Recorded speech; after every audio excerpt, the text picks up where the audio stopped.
Yo, the AFC West family is back in the building. Salute to everybody watching right now on Darcy's channel, on my channel. I know Ben is going to be uploading this on his channel afterwards. The way he cuts and DJ Ben, you already know, man. And Jake will be here shortly, man. I am one of your hosts, Graphk Raider, man. Salute to everybody here in the chat. Make sure you guys get involved. Get some questions in. We are going to talk about this AFC West draft class. I got to keep it a buck here, you guys. I feel like every single one of our teams hit this draft out the ballpark. And I think that this is going to be one of the better divisions in football once again. And I'm hoping that we join your three teams to be actually a contender this season. But Darcy, how you feeling, brother? And real quick, everybody in the chat, man, give our brother Darcy a round of applause. He just graduated. Salute to my guy, man. Congratulations, brother. That is big. You love to see it. How you feeling, man? Man, I'm feeling fantastic. It kind of just feels like everything in life is just going super fast. But to kind of tie KU and the Raiders together, did you see that video of John Gruden putting all the KU shit on? Yeah. That was pretty cool to see. But no, Graphk, it's been awesome. And I was watching your stuff during the draft. I watched all of your guys' stuff during the draft. And me too. I tuned in to Ben's when they had that first round pick and they took Barron. And I was like, ooh, that's not a great pick. But outside of that, very interesting. And so it is interesting to see, like, pretty much everyone went and got a running back in this draft. Yes. Some higher than others. Yes. But I'm sure we're going to get into it. But very good draft from, like, literally everybody. Yeah, facts. Salute to our brother Ben. How are you feeling right now? Let's not talk about Super Bowl yet, Ben. Okay, let's just, how are we feeling after the draft, and how's everything been going, brother? Yeah, good, man. Awesome to be here. Love doing this with you guys every week. I'm bummed because originally I said this night wouldn't work because I should be watching my Denver Nuggets, but they got bounced, and now I'm just not going to watch basketball again until next year, man. But what a bummer there. But feeling great about the draft, dude. The more I hear about Sean Payton's thought process behind it, the more hyped I am, and can't wait to break it down with all y'all. And just can we all dunk on the Chargers? What a horrible offseason. Let's hand it off to Jake. Hey, yo, Darcy, it makes sense now why why he signed up so fast for this show today. The Denver Nuggets are gone. So it makes total sense now. Jake, what is good, my brother? How are you doing, man? I'm feeling fantastic, man. But you know what's funny about that, Ben, is at least, like, you should be happy of the fact that you literally have three teams in this state I live in, okay, that actually have hope compared to the team I watched last night, and that's the Rockies. At least all those have hope. There's no hope for this team at all. Like, come on. Like, but no, I'm feeling great, man. I'm feeling electrified, no pun intended. But it's because, man, I cannot wait for this season to start up. Free agency, draft, like, man, schedule. Are we going to Brazil, Jake? Are we going to Brazil? Oh, yeah, right. We're going to Sao Paulo. Let's go to Brazil. Super chat us to Brazil, guys. Super chat us to Brazil. You know what? We have to do the schedule preview the next show. Let's line that up. Let's get that set up. We have to definitely break that down real quick. And you guys may not believe or feel how I feel about this. I'm going to start here. I feel like it's only right Jake gets to start here because I got to keep it. I got to keep it a buck. I think the Chargers had one of the top 5 drafts in the NFL this year. It hurts my soul because you guys got two guys that I wanted on the Raiders, Trey Harris, Amarion Hampton, which I ended up with, the best running back in the draft anyway. Bro. But I'm just saying Amarion Hampton, I was high on him the whole draft, the draft process. Trey Harris was one of my favorite wide receivers, if not favorite wide receiver. Let's start here, man, because I think, honestly, you guys had one of the better draft class. How are you feeling about your draft class? I felt very stoked about our draft class. Like, if I gave this any rating, and I've talked about this with, Charger Syndicate and everybody there, I gave this a B+.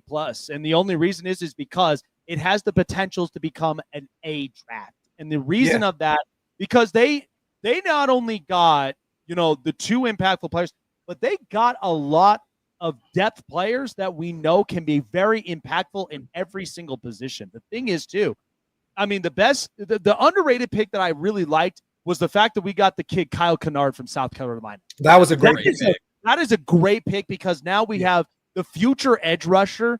And I'm going to save this a little bit to savor this a little bit. I don't think Ben is really going to like this. Graphk, you've already felt this before, but I'll save it for last.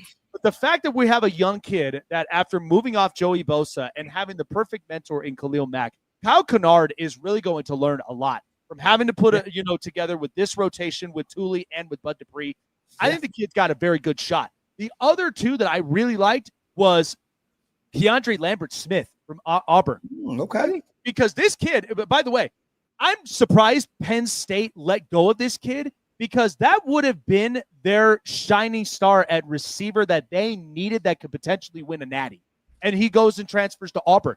This kid has very good deep route skills, and he's also got the hands to prove it. So to me, it feels a lot like the options that we had for like when we had Jalen Guyton in the past and we had those guys. This is the speedster that could really open up the pass game that Justin Herbert loves to throw.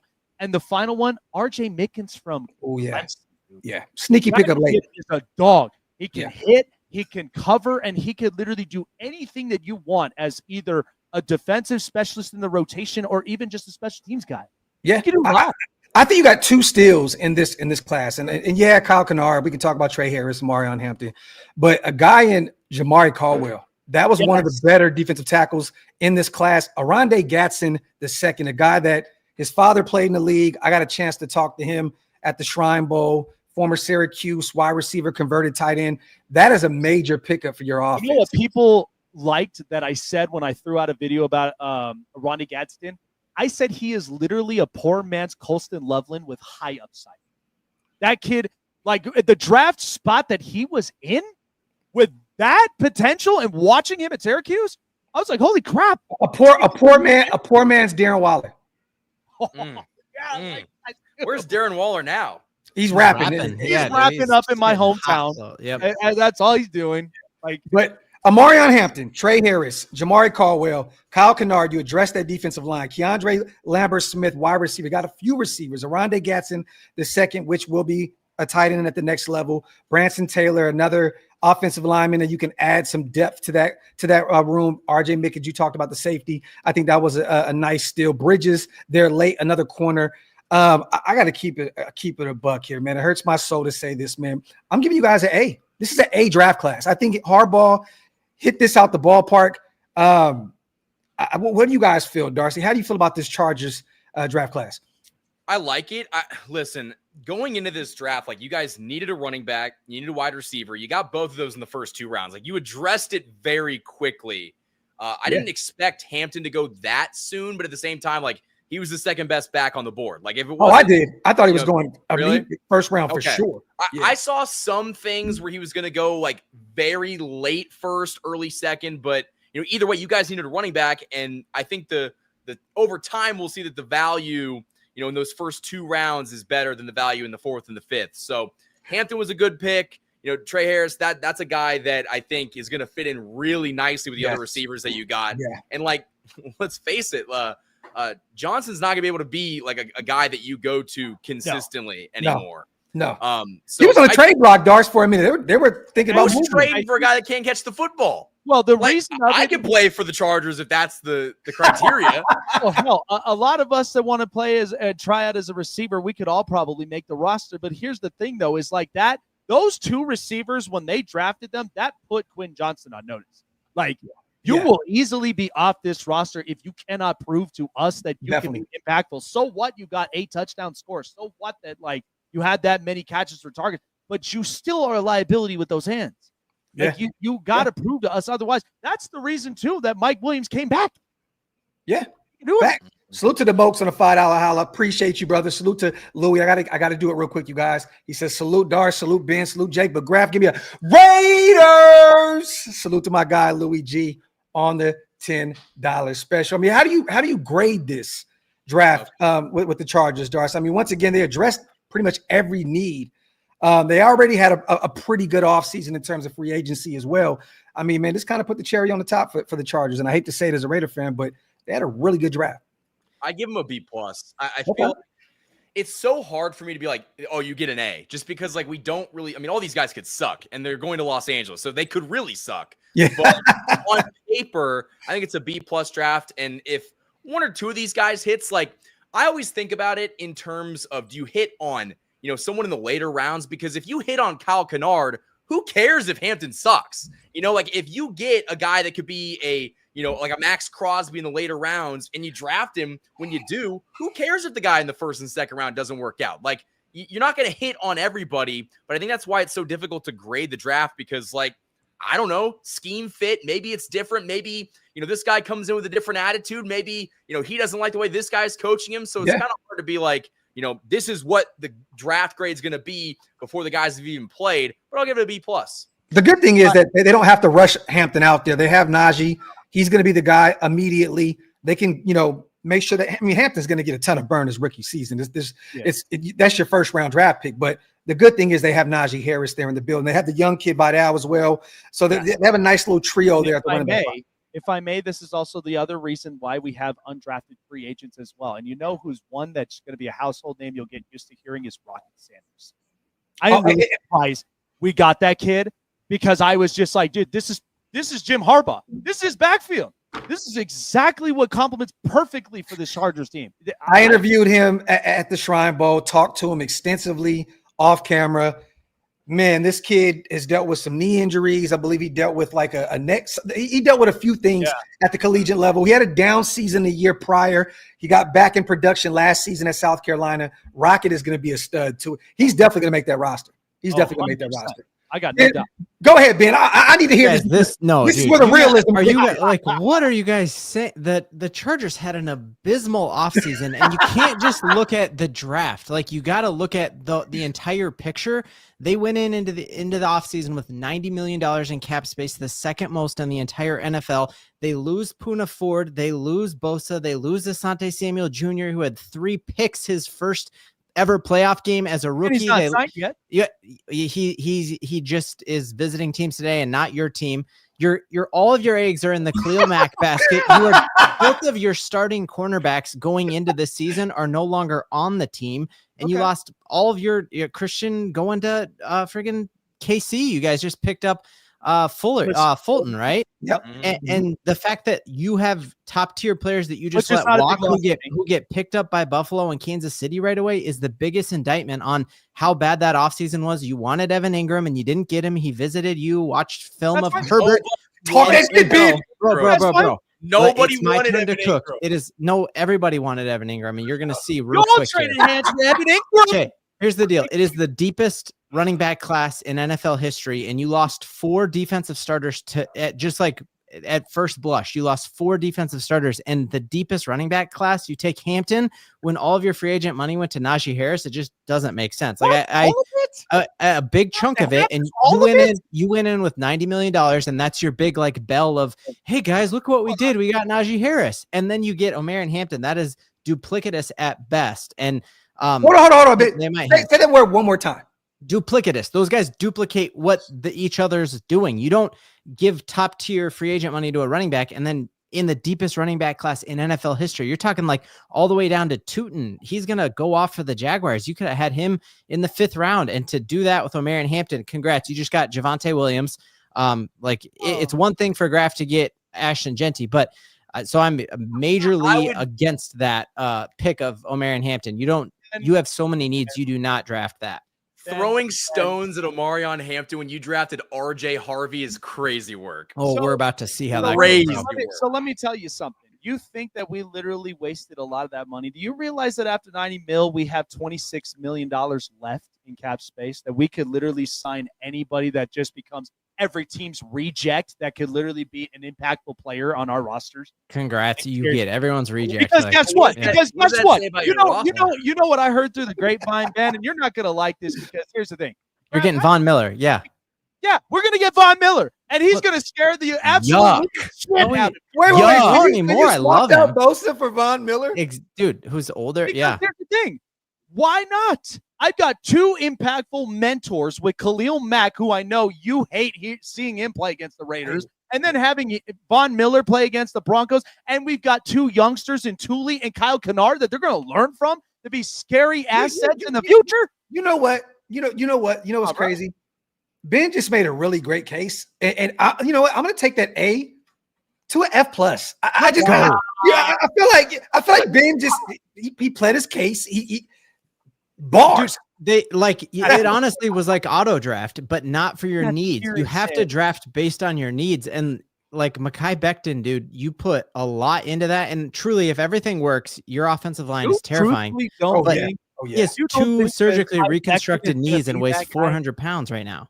But what did we learn from the Philadelphia Eagles?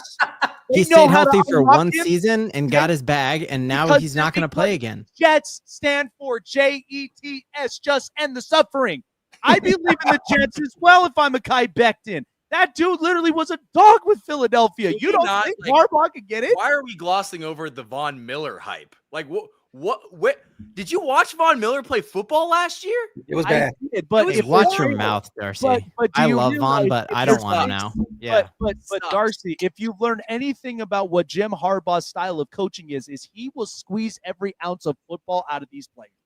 And he does. There's nothing left to be squeezed. So, dude, I'm telling you, I'm not saying this like I like Graphk the most of all of you guys. That's not even a close thing. But I'm telling you, the Chargers are going to finish last in our division. Clip this up. And they will, dude. They will. You had a horrible offseason, and you got mollywopped to the worst team in the playoffs in the Texans. You literally got that Orange Crush Kool-Aid. I'm going to need you to put it down right now. It's actually LaCroix, and it's delicious. Hey, real quick. Give us a grade, even though you went absolutely bonkers right now. Give a grade for the Chargers draft class, man. Like, I would give it a C. Okay. Yeah, I think because you could hit on a couple of those, but I think drafting a running back unless it's Ashton Genty in the first round, Sean Payton was like, that's the dumbest thing I've ever seen, basically, when he saw that. Real quick, we're going to get to the Broncos here. Salute to Ty. Out of the teams from LA, who won Super Bowls? Just 2. Not so much. Boom. Where the flags? You get a flag. You get a flag. Boom. Pretty. Come on. Talk that shit, Ty. Talk. The Chargers did win the draft with the schedule or with the schedule release video. I'll give you that. So does that bump it up? Because it was hilarious. The fact that I got to face him up there, I got to face you, I got to face you, I got to face you in the first 3 weeks. Man, the NFL really. You're also traveling. You're traveling 40,000 miles on an airplane, which is twice.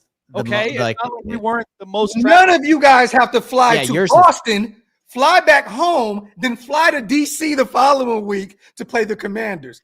That is a tough assignment. Well, bro, you also have the least amount. You have the biggest discrepancy in rest days. Like you're negative 20. The beginning of the season starts off tough, and then the end ends tough. But the meat and potatoes of the schedule is pretty favorable for us. Yeah. Real quick, Jake, I want you to get your get back right here, brother. We're gonna go to the Broncos. Right. To me, they had a really good draft. I think there was a few reaches though, Ben. I do, because I love Pat Bryant. I'm a major Pat Bryant guy, but I thought that you guys could have got him maybe a couple rounds later. The young kid out of Illinois, big body guy. I love his sparring partner, Zachary Franklin, who's a Raider now. We got him as a UDFA. But Denver went out there and got Jahdae Barron. I know some people thought, and I know Ben was a little kind of like, what are we doing right now? Mm-hmm. I thought that was a phenomenal pick. It's going to be very, very difficult to throw on that defense. With him, Pat, Surtain, I mean, this is going to be a nasty, nasty defense. Darcy, I'm going to go against what you just said, little bro. RJ Harvey is one of the better running backs in this class. I know he went to Central Florida, I believe. Yeah, smaller school, but he is a stud. This kid is going to ball out for Denver. The thing is, they got to give him reps. All that, not allowing any of those guys to get going, they're going to have to give him the ball a ton to get him moving and shaking. Like I said, Pat Bryant, Savion Jones. This was a sneaky pickup out of LSU as well. You guys are adding to that defensive line. You go get an outside linebacker in Q Robinson out of Alabama. You get a punter there in Jeremy Crawshaw, which was funny, but every team needs a punter, right? And tight end Caleb Lohner. Is it Lohner, I believe? Yeah. Yep. I thought this was a sneaky draft class. I love the Jahdae Barron, love RJ Harvey. I thought Pat Bryant is a great pickup for you, but I thought it was a little too early. I think you could have went another direction, but Q, Savion, there's some great picks here. How do you feel about this, Jay? I'm going to give them, honestly, this is a B+ for me with the Denver Broncos. I just thought because there was a reach or two, I don't think Jahdae Barron was a reach at all, you guys. I mean, this dude's going to be a star at the NFL level, and I hate to say it because that was a kid that a lot of us in Raider Nation, if we decided to move back a few spots, we were all in on Jahdae Barron. This is a stud. RJ Harvey's going to be a baller. What do you think about this, Jay? How do you grade them, and how do you look at that whole class as a whole? Well, to really make Ben look at me sideways, I would grade it the same way that I would that they have on their logo. I would give it a D. But I'm not going to be that disrespectful because at the end of the day, I mean, yeah, we know. Anytime you leave it a punter, Jake, I can't give you an A. Yeah, pretty much. I can't do it. Yeah. But no, I think B+ really is reasonable for me because of the fact of you doubled, if not tripled down on defense. I mean, on top of like the free agency with getting Drake Greenlaw and Talino Ufunga, you now add Jahdae Barron to this with Pat Surtain and with Riley Moss and another young corner that you have. So you triple down on it. And I think that's exactly what Sean Payton wanted to do and what he possessed in his time in New Orleans. You know, he wanted a tougher defense. Same thing that Denver's going to get. You know, to me, I kind of feel a little bit like sideways about the Pat Bryant, you know, only because is he really going to be that impactful in that spot where they're going to put packages up there for him that he can be impactful for Bo Nix in that offense? It's still questionable to me. But I mean, RJ Harvey, I've been saying this to a lot of Bronco fans, and I'll say it to you too, is that is Sean Payton's Joker. That is his Joker there, because ultimately you're going to start this thing off the same way that we tried to with our running game with power and with speed. So you're power back with Audric Estime, and then you got that Joker right there with RJ Harvey. I mean, that's going to feed families. But the thing is like, I mean, double downing on edge rushers with both Savion Jones and with Q Robinson. I mean, they to match up with Nick Benito and the rest of them. I mean, your whole entire defensive front, you're not just working on that thing for just a year. You're working on that thing for the next 5 years. So that's going to be a scary, like, it gives me Orange Crush vibes. I like you guys. This is why we're friends, guys. Yeah, this is good. And you know, like I said, I was going to be very ready to tear down your donkeys, okay? But at least I had to be reasonable for that because it's all for viewers' sake. Darcy, man, get to the Ben energy, man. We need that. How do you feel about this Denver Broncos draft class? It's a C. Talk that shit, bro. Let's go. I think your best pick was Barron. I think Barron was your best pick. I think if to pair him with Surtain, like that's a fantastic pick. I don't want to say you guys reached in the first round but there were other guys, especially when you guys thought you needed a running back in the first round. I saw your stream. You wanted a running back. I wanted, Jahdae should have been gone though at 11, 12, 13 range. Yeah, he was a top 10. Yeah. Yep. Yeah. So the corner, I don't have a problem with that. I know Graph's higher on RJ Harvey than I am. I honestly think that if you just pair him, and I just don't trust your running game. Like, I don't trust your scheme to run the ball because I don't think that anyone has run the ball well in your system. And he's kind of undersized, if I remember correctly. So I'm not like, I mean, I know he's like got a burst of energy, but I'm not like super like floored with that pick. And, you know, down to Pat Bryant. Like, is that a guy that really jumps off the screen to you as someone who could be an impact player? You got him in the round 3. He was a 4th or 5th round pick according to most mocks. So it's like you reached at that pick. You got other guys, but you want to talk about like cookie cutter drafts, like Q Robinson. Like, that's the people who did very little research into the draft that just kind of took the best player available in the 4th round. Like, I'm not sure if any of these guys like really impress me. And the punter, like, have fun. Yeah. A 7th round tight end, he's probably not going to be very good. Yeah, he probably won't make that. Especially with Evan Ingram in the room. God, the GOAT. I forgot about him. Yeah, the GOAT. I mean, so we got to see there for the Denver Broncos. Can I teach you guys like everything you're missing? Because like, I don't know. I just play checkers. You guys are playing chess, or I think I switched that around. Okay. Y'all are way wrong because it was an absolute A+, right? So you guys also last year at this exact time told me that Sean Payton reached on Bo Nix, right? And he would have been there in later rounds. And he goes on and throws the 2nd most touchdowns ever for a rookie quarterback. And if it wasn't for Jaden Daniels' year, he would have been the best rookie quarterback in the whole class. And Sean Payton felt that exact way about every single dude he picked. And I completely agree. Pat Bryant, when I looked at average draft placement, he was way later, but Sean Payton came out immediately after and said, He is Michael Thomas. One of the reasons he dropped on most draft boards was his 40 time wasn't good. Pull up the Illinois film. None of you could tell me who the Illinois quarterback is. I still don't know, and I've watched a lot of his tape. The fact is, like, he set records at Illinois playing in the Big Ten, and he's an animal. Like, he truly is. And Sean Payton came out and gushed about him immediately, saying he's going to be the steal of this draft. He can play every position. One of the weird things last year with this guy, you remember Lil Jordan Humphrey we had? Mm-hmm. So he played on 50% of snaps because he was like a blocking wide receiver, and he's gone and he's a New York Giant now. And Sean Payton's like, see you later. Cause Pat Bryant's quote is, if you block, you get the rock. And his philosophy is like, I'm going to be a blocking wide receiver, and he can play the slot. He can play outside. He can play everywhere. You thought the Broncos reached last year on Devon Vele, and he had incredible numbers for a rookie wide receiver. So Sean feels good about it. And Darcy, to your point about RJ Harvey's undersized, he's an inch shorter than Ashton Genty. So he's not undersized. Sean Payton's compared him to Darren Sproles, and his athleticism and like undersized.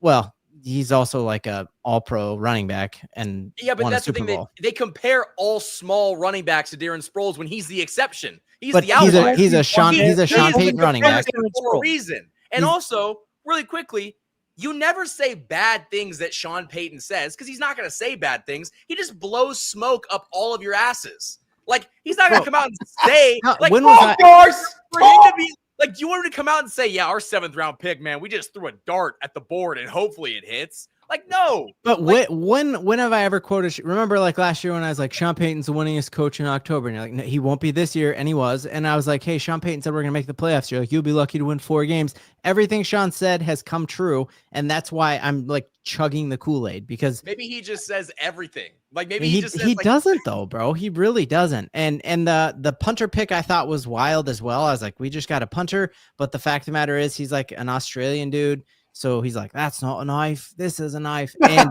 if you look at his average at Florida, he would have been the 5th best punter. Exactly. He would have been the 5th best punter in the NFL this year. And that's, like the college field is much shorter because they don't go 3 and out as much, and the ball's moved around. So he's at altitude. He's going to just rocket it. And then our 7th round tight end is the one I thought you guys were going to roast me for. Such a loner. He played 20. He had 20 targets all year. And he played Division I basketball for 3 years and ended up transferring and just played 1 year of football at Utah. And Sean Payton's like, yeah, that kind of reminds me of guys like Jimmy Graham and Antonio Gates. That's just ridiculous. That is ridiculous. We're fixing to find out, bro. Like we don't even need to wait. Ben, we don't even need to wait. He's not going to be good because he's with you guys. You guys, he's not going to be good because he's with you guys. Darcy, you beat us by a blocked field goal, and you got destroyed by us. I don't know how you're talking in this kind of like condescending voice. And listen, you got a lot. You got a lot. You have if you're gonna hype up and drink that Kool-Aid so much, you're gonna have a lot to prove to us that like that is gonna be facts at the end of the day. Because my only fact is that Bo Nix is still the baby duck next to Justin Herbert. So you better be prepared for that. Get ready to learn sophomore slump, buddy. Guys, you said get ready to learn rookie bust, bro. I can go on what he's done, and he played a better playoff game. He played a better playoff game than Justin Herbert, who ended his season with 4 interceptions against the Texans, bro. Listen, and like at the end of the day, we're all losers. None of us won the Super Bowl. Well, speaking of the Super Bowl, we can go ahead and get here. Salute to Tyler. We don't have to do this. On a $5 holler as well. Appreciate you. Salute to 2-4. Darce, what was the score? We can go right here, right now. Now, genuinely, gun to my head, couldn't tell you. Couldn't tell you. I don't even know where I was during that game anymore. I disassociated. Yo, you know what's funny, man? Is the Super Bowl still like a couple weeks away? Like when is that going to happen? It was 40-22, and at halftime, the Eagles had more points than you had yards, and Patrick Mahomes was 6 hit. I don't even remember this happening. Sacked 6 times. All I know, it didn't happen on 0 blitzes, and it was just your offensive line, which was abysmal. The last thing I remember is Mahomes every Eagles in the end zone when they beat the Niners. Like everything else is a blur. I thought the Chiefs, man, they had a phenomenal draft. And I hate to say it. I was a little skeptic. I was like, why are they moving back? They're allowing Philly to jump them and to go get my guy out of Alabama. They jumped one spot, I believe, right? Didn't you guys just swap picks? Yeah, that was it. I thought We that was traded sick. back Yes, one pick Yes. to get a for a fifth round rounder. draft pick. That was Yeah. a steal, Yeah. bro. Yeah, I didn't Well, like that. I think you guys already knew that they were going in a different direction. Yeah. It made sense to pick up a free Yeah. draft pick. But in my eyes, I think that you guys got, and this may be a hot take, I think if he's healthy, you might have got the best tackle in this draft class. Josh Simmons out of Iowa State there at 32. A guy at 63 and Omar Norman Lott that a lot of people may not know. This guy can get to the quarterback. He still got to get his stuff together against the run, but he is a guy that can get to the quarterback a lot. So that's a nice move right there. Chris Jones is 31 years old now. He's getting up there in age. So a nice little move right there to add another defensive tackle. You got Ashton. Is it July, I believe? The defensive end out of Louisville? Gelati. Yeah, a Gelati. Okay, another sneaky move right there at 66. 2 third-round picks. This is one of the moves I liked a lot was Noah Williams, the corner out of Cal. I got a chance to watch him at the Shrine. He is a stud. This kid can be definitely a starter from you potentially in year 1, but if not, he could be a guy that's going to play a ton of football for you guys later on down the line. Round 4, I don't know how this happened. Jalen Royals falls out of Utah State to 133. Such a Chiefs move. They go get Bryant, though. He's no Pat Bryant, of course, but this was one of the more sneakier moves right there. Round 4 at 133. Round 5, pick 156. You got another guy that I liked a ton out of Oregon, the linebacker Jeffrey Bassa. This is a guy that I wanted the Raiders to take a look at a lot during these mock drafts and stuff like that. And then round 7 is another sleeper, Rashard Smith, running back out of SMU. I don't know if you guys are very familiar with him. I live in the Dallas area. Yeah. I am very familiar with Rashard. This dude can give some real reps. That's the wide receiver converted to running back, right? Yes, Dude, yeah. I was thinking like if we picked up a late running back, that's who I wanted. So I thought that was a steal, bro. He is a stud. Yeah. The Chiefs definitely had a really good class. I got to give this an A. I have to, man. The move back kind of confused me a little bit. Then I watched Philly, Howie Roseman doing Howie Roseman things, going to get one of the best linebackers in football out of Alabama there. But you guys knew what you were doing. You knew you were going tackle there. You took Josh Simmons. I'm going to give you guys an A. I'm going to hand this to Darcy first. How do you feel about your draft class, brother? I would give it an A-. I think the only pick where I was like a little interesting was Jeffrey Bassa, just because like you didn't really need a linebacker. But here, it was a 5th-round draft pick, one that you didn't have. The Eagles gave you Jeffrey Bassa. And so it's like kind of hard to be upset about that one.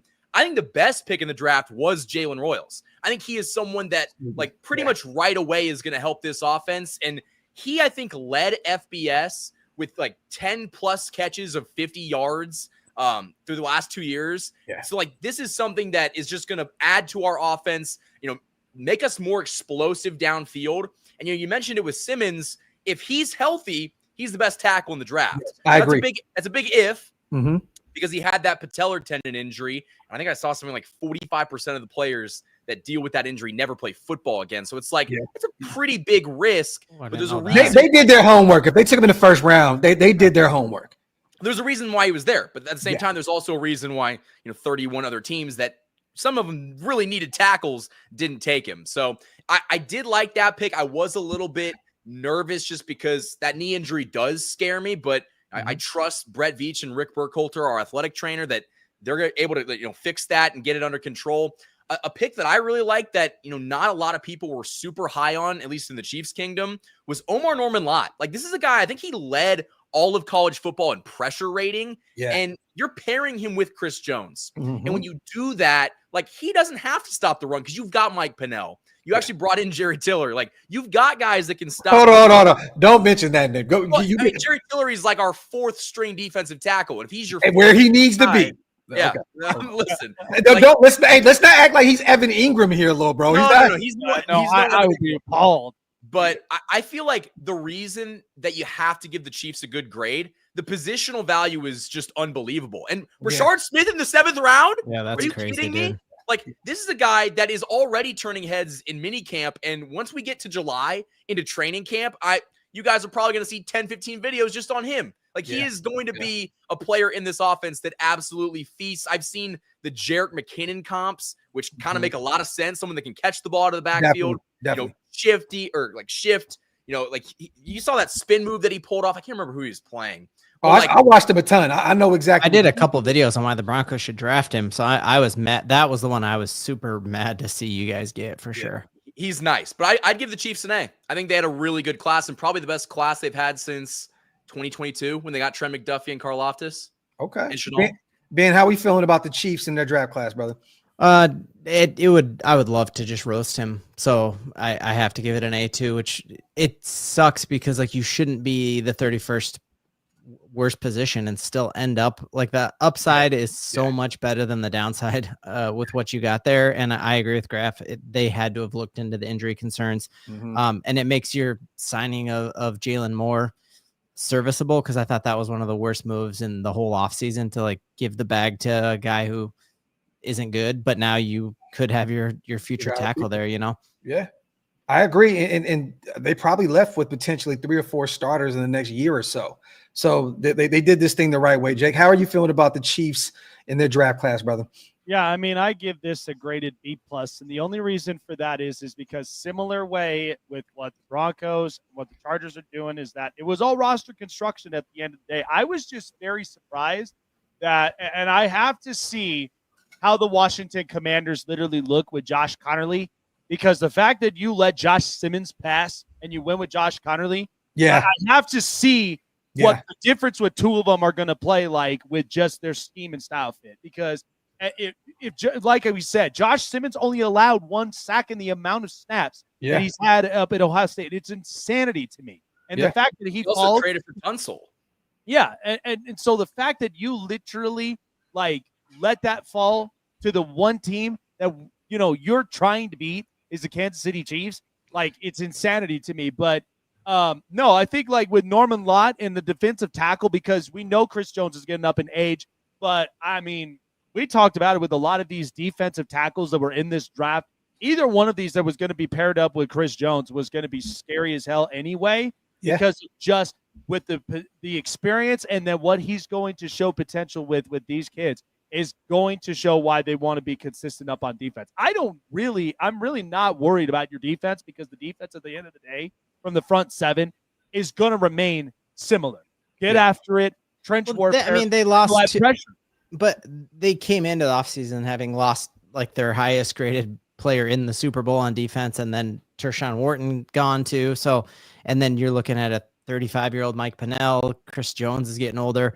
And what are you doing about Tooney being gone? Like, what is the plan at guard there, dude? Well, that's exactly what I was going to get to, is because the fact that there's only one offensive lineman you drafted in this draft class, because that's the one that I'm going to be concerned with just the entire construction of your offensive line after losing Tooney and after losing a couple pieces. We know you still have Trey Smith. We know you still got Creed Humphrey and you got Josh Simmons.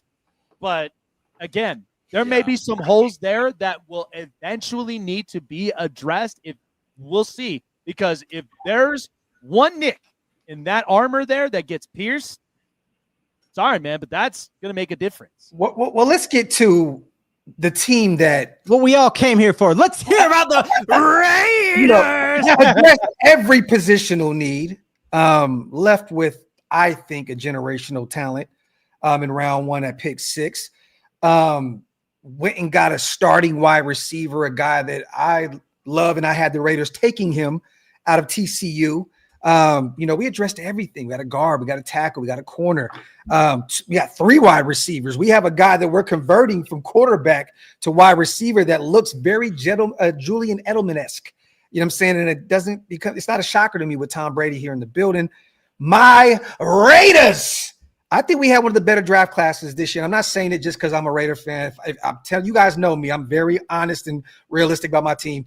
I loved what they did in this draft class, man.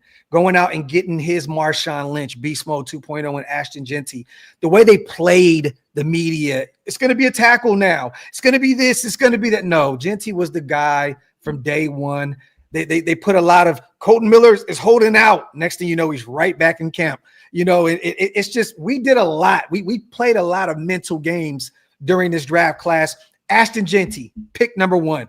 Jack Besh, after we traded back twice to pick up some more draft capital, which I thought was very, very smart because they wanted Besh the entire time. I thought that they were going to take him in the third, so it made sense to move back a few times and get him there before, he got off the board. You took a guy in Darian Porter that is a converted wide receiver, hasn't played a ton at the cornerback position, but is 6'4", that big body Pete Carroll-esque Legion of Boom. Dude, that's exactly what I was just going to say, man. Richard Sherman, he played wide receiver, converted to corner at Stanford, and Pete Carroll worked wonders with him. I mean, you go get 2 offensive linemen in round 3. There's a lot of questions about our offensive line. We added Alex Kappa in free agency, the worst guard in football, but once again, ties to Tom Brady and Spy Tick out there in Tampa Bay. We go get Caleb Rogers, the tackle who's going to be a guard for us from Texas Tech. You go get Charles Grant, one of the sneakiest tackles out of a small school, William and Mary, that a lot of people had him going before the 3rd round. Round 4, you get a speedster, a 6'5", big body, Dante Thornton Jr., former Oregon product that transferred out to Tennessee, led the college football in yards per catch. I mean, the dude was a stud. Just didn't get a ton of opportunities because of the way the offense ran in Tennessee. You go get 2 defensive tackles back-to-back, round 4 and round 6. You get Tonka Hemingway, South Carolina, who's one of the sneakiest DTs who can play on the edge as well out of South Carolina. You go get JJ. I always butcher his name. Is it Pages? I always butcher his name, but this is a kid that played for Ole Miss, defensive tackle, that can also play some fullback for you. He scored a ton of touchdowns at the collegiate level. This dude is a versatile stud. I'm excited to see what he can do. You go round 6 and get Tommy Mellott, touchdown Tommy, the quarterback out of Montana State. He's done nothing but win. One of the fastest guys in the draft, just like Dante Thornton was, and Darian Porter. We got a ton of speed in this draft class, and he will be a wide receiver at the next level. Julian Edelman 2.0. Round 6, this was my least favorite pickup. I wasn't big on Cam Miller. I got a chance to watch him at the Shrine Bowl. He was my least favorite quarterback there to cover. But Kyle McCord was number 1. There wasn't a ton of great talent there, so I can't beat up Cam. But he did nothing but win at North Dakota State. Round 6. Where did Tom Brady? Where was he drafted? In round 6. So they held out. We didn't get Shadur. He went all the way to the 5th. So we passed on him a ton. So let me know. Yeah, we'll talk about that shortly. You were right, by the way, on that. Like, you called it. I don't think that's true, but you said he's not going in the 1st round, and I was so wrong on that. Cam Miller, 6th round. Then you go get a linebacker, which a lot of us thought that we might go a little earlier, but we did bring in a Landon Roberts, and we brought in Devin White in free agency. But, we have a few of our young guys we're still trying to develop, but we went and got Cody Lindenberg out of Minnesota, which I thought was a sneaky move there. I got to give this an A as well, you guys. I thought we had a phenomenal draft class. Once again, I'm not saying this just because I'm a Raider fan. I truly believe it. Jake, how do you feel about the Raiders and the way we went about our draft class, bro? The same stance. I haven't been moved by all of the rest of these draft classes, but I'm giving the Raiders a B+ as well, because the fact of the matter is, I mean, you called 2 of the 3 picks when we ended up doing the draft predictions. The fact of getting Ashton Ginty, I mean, it just fits Pete Carroll's style, because similarly, just like Jim Harbaugh, I mean, I told you this, like, you guys are literally taking the similar blueprint that we did from last year, because the fact of run the football, you get a protective offensive line, and at the same time, you stop the run up in front, because getting that hard trench warfare physical game is exactly what Pete Carroll does. So getting your future in Ashton Ginty, like, it just screams like Pete Carroll pick. Chip Kelly's going to love him. Chip Kelly is going to love him. He's going to love running the football with him, because at the end of the day, it's going to help with elusiveness and at the same time creating those holes and spaces for him to run through. Like, he could go middle, he could go outside, and he could do a lot of that. The only thing that I hope he has learned from going into the NFL and what he did in this last game against Penn State is that he prepares for that physical game, because it will come. Hopefully he does, and because, again, you got to protect the football at all costs. Yes. Yeah, you added some linemen, right? You went and got Jack Besh, who is one of the better blocking wide receivers. Yes. So, and Jacoby Myers. It's a great blocking wide receiver as well. There's a trend here, Jake. We got real physical and we got real speedy with Dante Thornton, Tommy touchdowns, and then once again we still have Trey Tucker on this roster as well. So very physical, a ton of athleticism on this team. So you said B+. Yeah, B+. And like I said, I think JJ Pegues, like I think with him and Christian Wilkins coming back from injury, you pair that up front. I mean, that's going to be really, really good. So I honestly do think the same thing about Cody Lindenberg. I think that guy's going to be that physical linebacker because think about it. You let Robert Spillane go, and even with Divine Diablo, like he's going to be that physical caliber that I know that Pete Carroll is going to love so much. So that's why I'm like B+. All of us, man, let's be honest. We all are playing competitively. This is why the league right now is putting everybody on notice talking about our division. Yep. Seriously. Darcy, how you feel about the Raiders, man? Listen, I feel like this draft class was kind of a lot like last year in a sense where like you guys got like a generational talent in the first round. You got Brock Bowers last year. You got Genty this year, which by the way, seeing him in a Raiders jersey like that black makes me sick. Oh, me too, like, dude, just doesn't look good on him. But it's so jacked. If I just kind of go through the draft, I'm really hesitant to be like, oh, those tackles that you picked, those linemen that you picked in the third round, that those guys are going to be good. Listen, maybe I'm scarred from my own experiences of drafting, guys in the third and fourth and fifth round, even the second round. It is hard to find good linemen in the middle rounds. And so I'm not like really wowed by those picks. And I think that this draft especially was not a good draft, in the later rounds for linemen. I mean, maybe defensive linemen, but even then, like Brett Veach, our GM, said that it's good for edge rushers, but the defensive tackles kind of flame out, after round 2, just like that's where most of the value was. So I think that, those guys I'm not super thrilled with. Developmental guys, Darce. I mean, one guy is going to potentially take Colton's spot when he ends up leaving at some point if he retires or if he moves on, we don't re-sign him. And then, Caleb Rogers is converting from tackle to guard, so he'll add some value, versatility. This is a guy that I thought was a little bit of a reach. I in some mocks I had us taking him later, but I wasn't upset that they said, you know what, there's a couple runs already. Let's get our guys now before it's too late. I'll tell you what, I like the Porter pick a lot. I like the Porter pick, and I like obviously Genty, but it'll be interesting to see like how these guys develop because also one thing I think you should consider, and I guess if you're convinced that Spy Tech was behind this draft, that's one thing. Pete Carroll towards the end in Seattle didn't really have a lot of great drafts, so that is also something to think about. Okay, well, he left with the thing with him is he knew certain positions. He would draft well when it came to corners. Well, I don't want to get corners. I mean, DBs for sure. He's a former DB himself. I thought that he hit it out the ballpark with Kenneth Walker. It really hasn't worked out like that. But anybody that watched him at Michigan State, he was a stud at the collegiate level. And he just has not been able to stay healthy like that. When healthy, Kenneth Walker's a dog. But, I mean, Tariq Woolen was a steal, but he's a corner, right? But I hear you, Darce. I hear you. But I think Spy Tech had his fingerprints all over this draft class. I'll tell you what, that like even with some of those positions, and even I'll say this about Jack Besh, is I think when Pete Carroll had DK Metcalf, what it is, the physical build, the athletics, the athleticism, the speed, and all of the rest of it. But the difference of it is you got one who's a head case and the other one who's coachable. And I think with Jack Besh, this is what Carroll wanted to have. You had that with DK Metcalf, but the problem is you couldn't even control like the character in him to stay level-headed up on the field. And now that you have that and pair it up with Brock Bowers. Well, the thing is this too, you went and got Besh who plays on the boundary and he plays a ton in the slot, but also you went and got Dante Thornton who ran the same 40 essentially as DK Metcalf, and the same body type. So Pete and company said, you know what, we're going to take a guy that has a lot of comparisons to DK Metcalf, not the kind of production, because once again, that Tennessee offense is really weird, man. He didn't get a ton of reps out there, but I thought this was a really I just thought across the board it was a responsible draft. Yeah. I just thought that they did everything right. To be determined, we got to see the results, but I just think that they did everything right. What kind of grade do you give us, Dars? I'd give it a B plus maybe.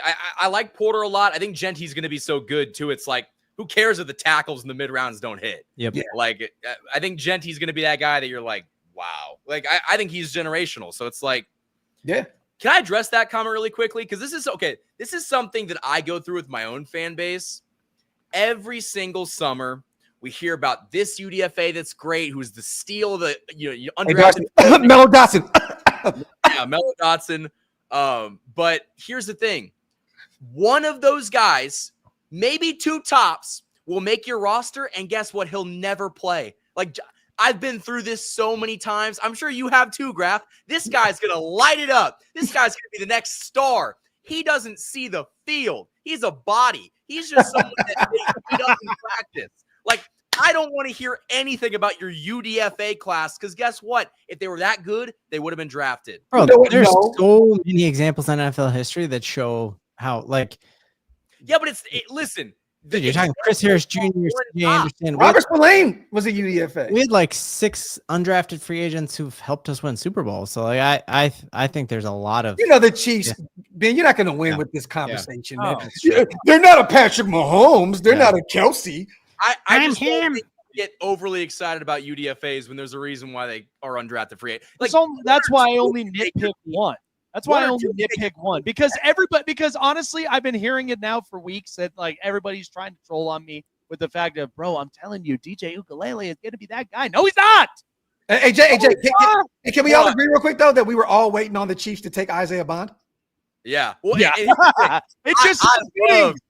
love Mello Dotson. God love him. God help him. I don't think he's going to be very good. Love him. Don't think he's going to be very good. And I'm not just saying that because he's a Raider. And you know what, though, Darcy, when we talked about UDFAs, that was very clever when you talked to me about that kid from Kansas. Like, you literally texted me, you're like, you got a serious dog up at that kid.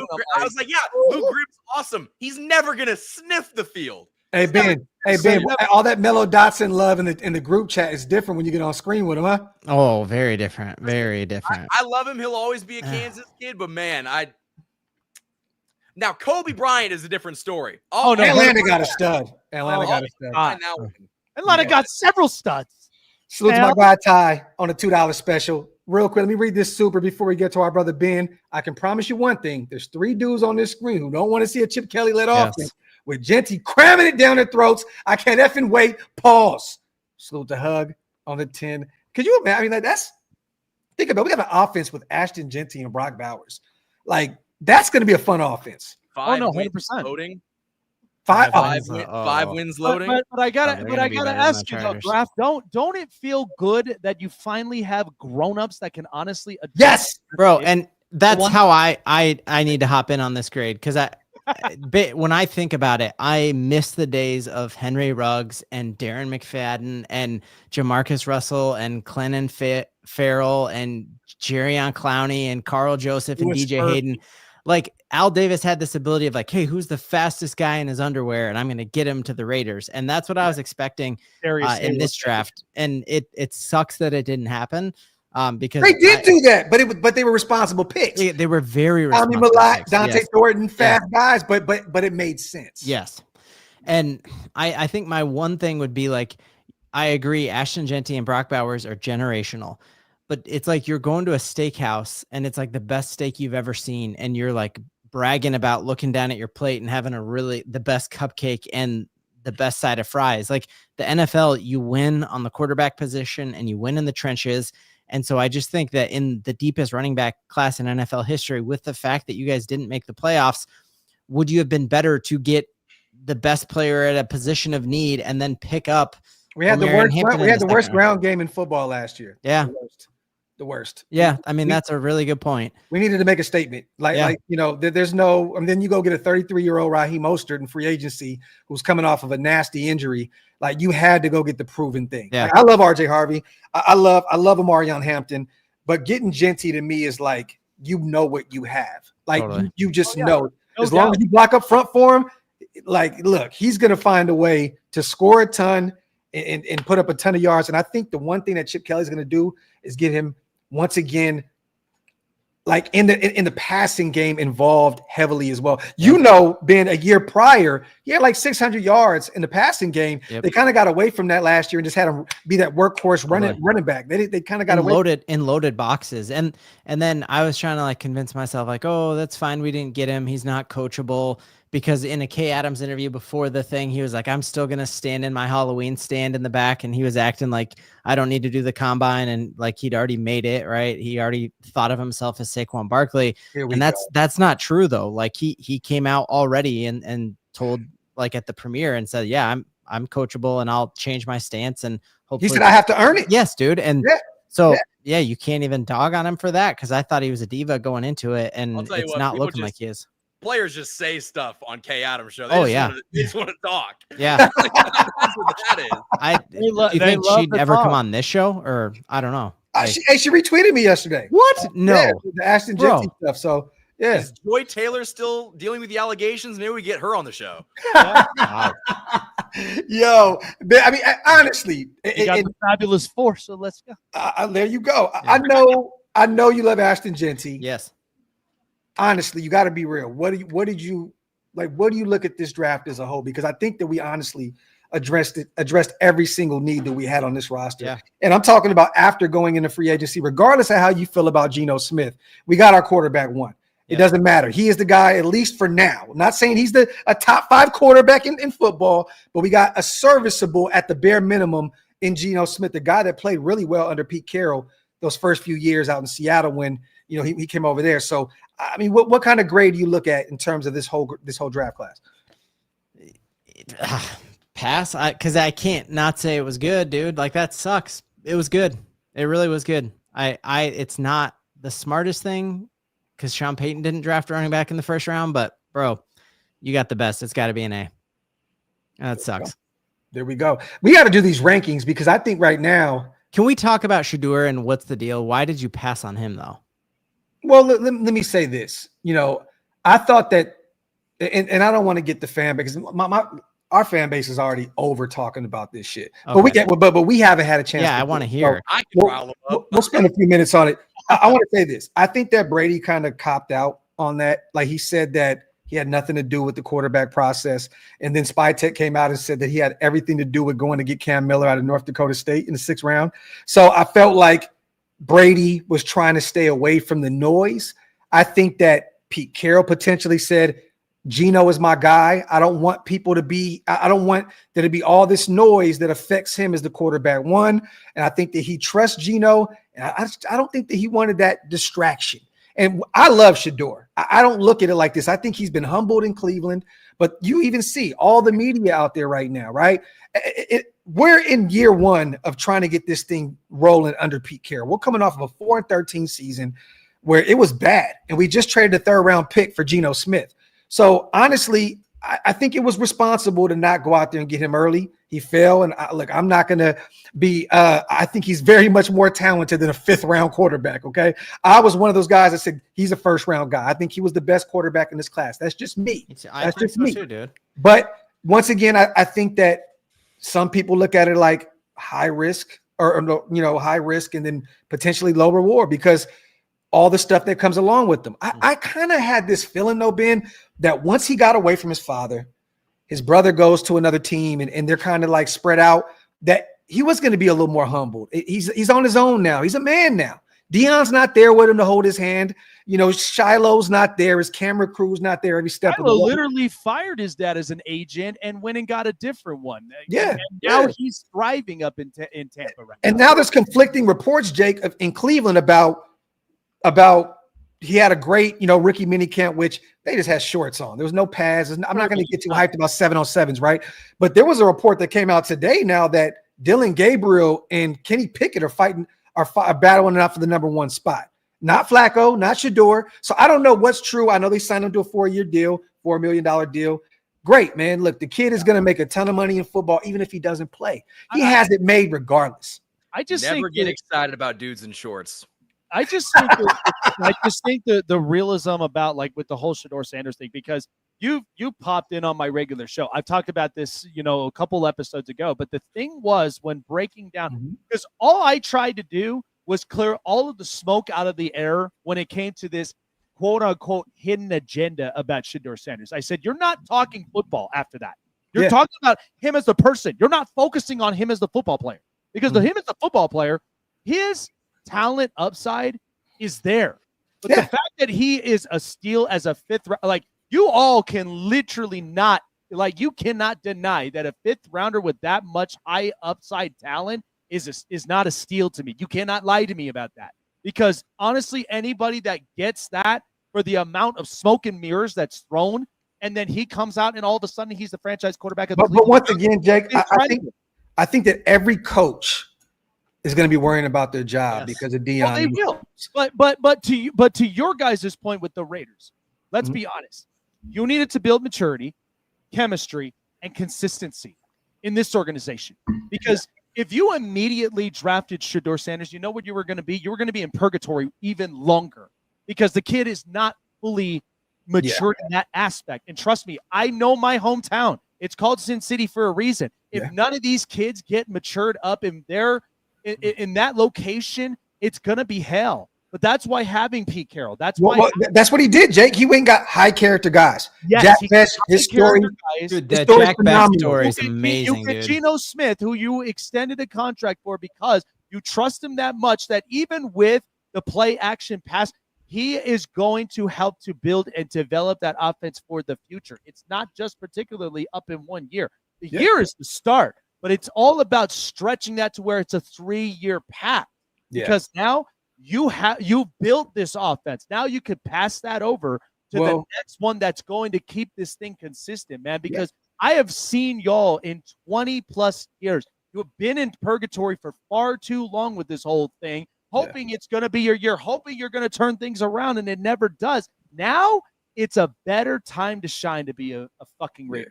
And Pete Carroll's trying to, but it is. He's trying to build this thing for the right now, but he's also trying to make sure that this thing is built. It's a 3-year deal for Pete Carroll. He's already in his 70s, 4th-year team option. I don't know if the next guy is on this roster to be to be the head coach. We shall see. That's to be determined. But look, I like the direction that we went. I feel like we felt in all the blanks. Cam Miller to me is to be he's a 6th-round quarterback. You guys know how this goes. He usually doesn't pan out. You may never see him. We still have Aiden O'Connell on this roster who started a ton, and regardless of how you feel about him, he's been a starting quarterback several times in his young career and even on his rookie deal. You know what I mean? So I think they trust him. You know, Brady has worked with him off the field as well, on the field, off the field. So maybe they trust him a little bit as well. I am rooting for Shadur. I don't care if he's a Raider or not. People, why are you talking about? Because I like Shadur and I like his family. I love the way they went about their business. They all washed each other's back at the Shrine Bowl. They were all together. Like, I love the way that they go to bat for each other. To me, that is just mind-blowing because you don't see that a ton anymore, man. You know what I mean? And to see that family back each other, I'm rooting for all of them. I hope Shiloh makes that roster. I don't think he does, but I hope he does. I hope he makes that roster in Tampa Bay, and I hope that they're all successful in whatever it is they got going on. Salute to the chat. As always, man, we just hit the over the hour mark. If you guys want us to do this weekly, do me a favor. Put some ones in the comments section, if possible. Okay, whether you're watching this, even in the comments section. If you're watching this on Jake's channel, Ben's channel, once they upload it, let us know in the comments section. Put a 1 in the comments section if you want to see this weekly, because a ton of people were hitting me up. We finally got it together. We all know that we've all been busy. We all got personal stuff going on and work and kids and all that other stuff. But if you guys want to see this weekly, please let me know. Put the ones in the comments. I see a ton of ones already. We got to get this thing rolling. I think next week it'd be good to go over the schedule, you guys, and talk about wins and losses for each other's teams. I think that'd be fun. We do each of us our homework. We could do our win-loss prediction, share it with each other, and then you guys could rip us up. There we go. And you know what? I need to work on. I don't know why every time I try to put something on screen, my Wi-Fi completely goes. Did you close Tinder or you still got it running? It's still up, bro. Okay. Yeah, close that, and then Grindr can be up at the same time. You can't find the schedule on the hub, bro. Okay. Man, facts. Let me make sure we didn't miss any supers real quick. I don't want to disrespect anybody. with the Never get comment. excited about a dude in shorts. Make sure you guys wipe them feet, y'all. Hit them thumbs up. And everybody on Darcy's channel, you watching this, make sure you guys get those likes up too, man. Keep our little bro in the algorithm. Make sure, man, that his channel is being seen. Salute to the Mokes. Why go take Sanders when we got AOC and Gino is quarterback too? The Mokes is a huge no kind of guy. So you'll see a ton of AOC MVP incoming. The Mokes, you crazy motherfucker. Salute to 2-4. Is it me or is Darcy not himself after that ass kicking he got in the Super Bowl? Take all that bull junk last season and being confident. 2-4, you love to see it. Now, He got humbled worse than Shadur did. Will say, I'm basically Shadur's right now.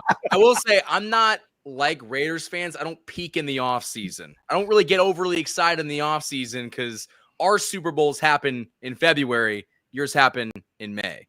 So. That was just mean.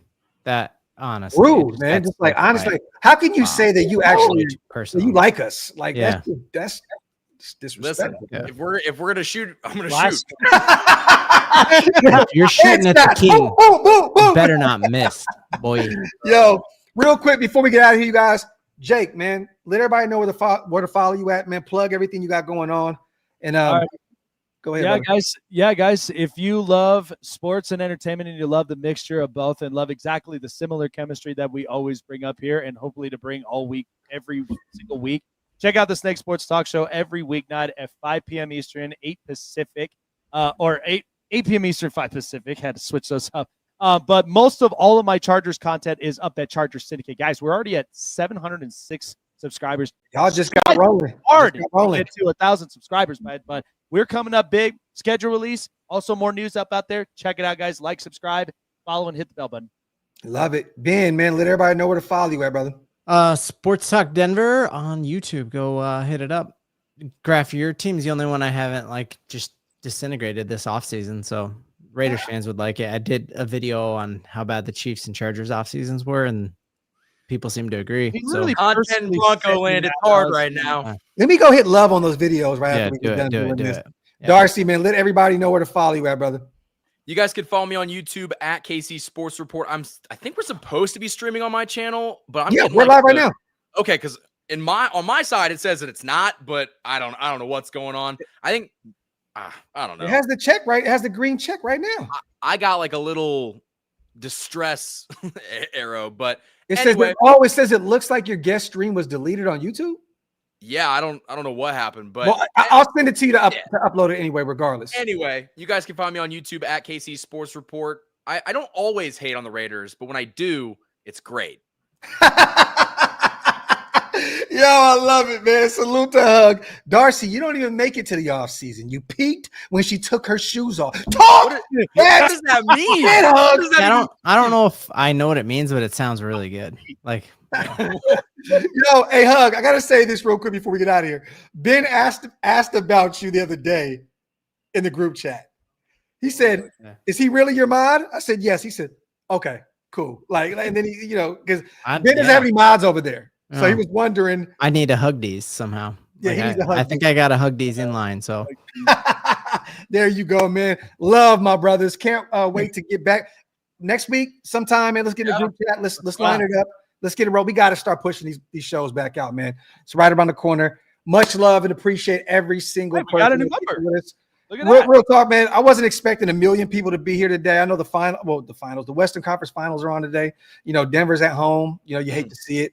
You know what I mean? Minnesota and OKC, you know what I mean? But, I'm a Kings fan. I don't have nothing to be happy about. You know what? All 4 of our teams got hope, unlike the Rockies and the Maple Leafs, okay? They got no hope at all.